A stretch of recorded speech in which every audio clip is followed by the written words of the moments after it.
Rachel Rose here from Martial Arts Mindset. It's Sunday morning, we're in bed with a coffee talking about the boxing from last night. The first fight that was up was Zach Miller versus Leon Woodstock Jr. This was an out-and-out war. It was absolutely a fantastic fight. Both of these fighters deserve for their stock to rise just based on their heart, grit, determination, because they gave everything into the last bell.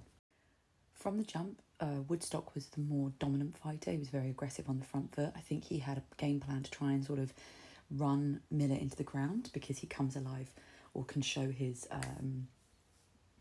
sort of sustainability as he goes through the fight. But what he didn't expect was for Miller to match him and go toe-to-toe.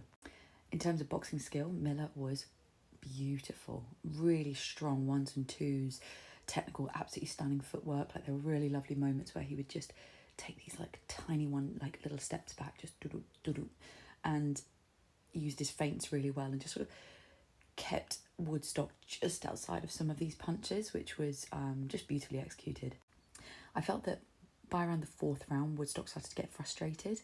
Like, he was trying to assert some dominance in the fight and his game plan wasn't working. He thought that he could just exhaust Miller and then like take over in the next parts of the fight, but like I said, Miller just went toe-to-toe, and it was just actually, in terms of boxing skill and winning rounds, it was a lot more dominant in Miller's side. He stayed controlled the whole time. He was just brilliant. He was just brilliant. I feel like Woodstock's game plan in this fight was a little bit one-dimensional.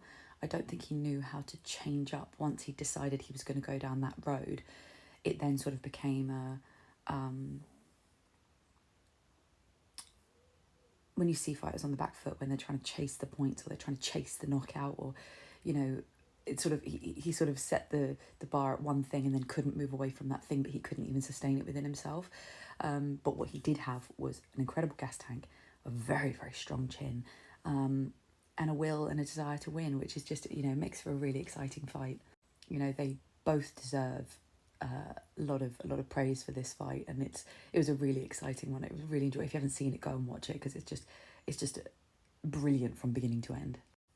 One thing I always say is, like, just because a fighter can take a punch doesn't mean he should take a punch. Like, I was a bit concerned by how many punches Woodstock was taking. Like, you don't need to take that many punches. Like, you just don't. It's unnecessary and it's going to do you a lot of damage in the long term. So, but anyway, it was a great fight. They both deserve props.